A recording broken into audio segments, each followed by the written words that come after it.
Bonjour à tous, j'espère que vous allez bien. Moi ça va.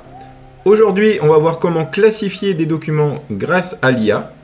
Je vous dis à tout de suite pour apprendre tout ça.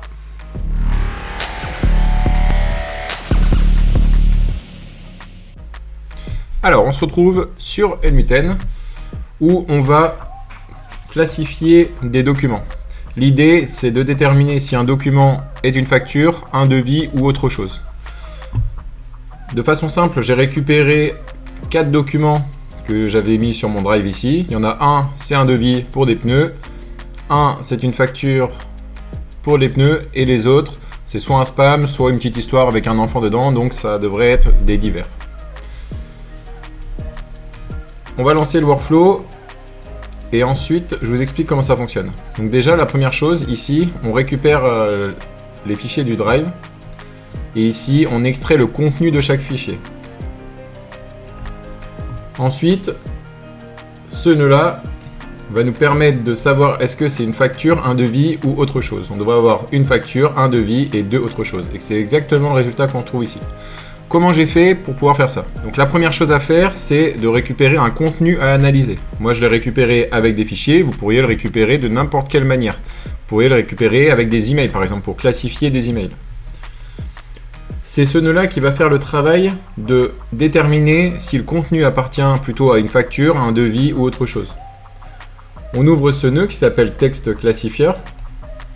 À l'intérieur, vous avez Text to Classify. Text to Classify, c'est le contenu à analyser. Donc moi, j'ai récupéré le contenu content provenant du document, qui est donc du coup tout le contenu du document. Ensuite, vous avez Categories. Catégorise, donc là c'est vous qui allez créer chaque catégorie. Moi j'en ai créé une qui s'appelle facture et la description de facture c'est une description qui permet à l'IA de déterminer si le contenu sera une facture ou non. Moi par exemple j'ai mis correspond à un document ou un message indiquant une demande de paiement, souvent identifié par des termes comme facture, montant dû, paiement requis, à régler, un numéro de facture ou une date d'échéance. Ce type de contenu est généralement lié à une transaction déjà effectuée. J'ai tout simplement défini ce que c'était qu'une facture. J'ai fait la même chose avec devis. On va pas lire tout ce que j'ai mis, mais grosso modo, j'ai déterminé ce qui pour moi était considéré comme un devis. Et ensuite, au niveau des options, on a plusieurs choses. La première chose, c'est Allow multiple classes to be true.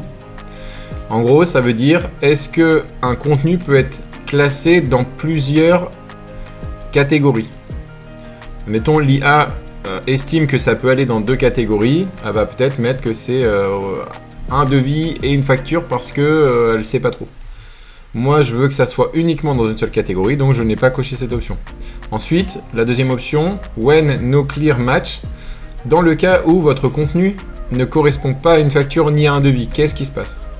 Donc là, vous avez 2 choix. Soit discard item, ça veut dire qu'on exclut l'item, on ne le traite pas. Ou alors, on crée une branche à part. C'est ce qu'on a fait et on a créé une branche qu'on appellera, nous, divers. La dernière option que vous avez, System Prompt Template, pardon, l'avant-dernière. Je vous dis en gros, on prend les catégories et puis voilà, on essaie de classer au mieux. Enable Autofixing. Là, l'idée, c'est d'aider le modèle à auto-vérifier si ce qu'il a fait était bon. Ce nœud-là, Text Classifier, a besoin d'un modèle d'IA. Il va devoir analyser du texte et déterminer des choses, donc il a besoin d'un modèle d'IA. Là, moi, j'ai mis OpenAI. Vous pouvez mettre un modèle d'IA comme vous voulez. Vous pouvez utiliser OpenRouter, comme j'utilise parfois dans mes vidéos. J'ai mis un modèle 4.1. Faites attention.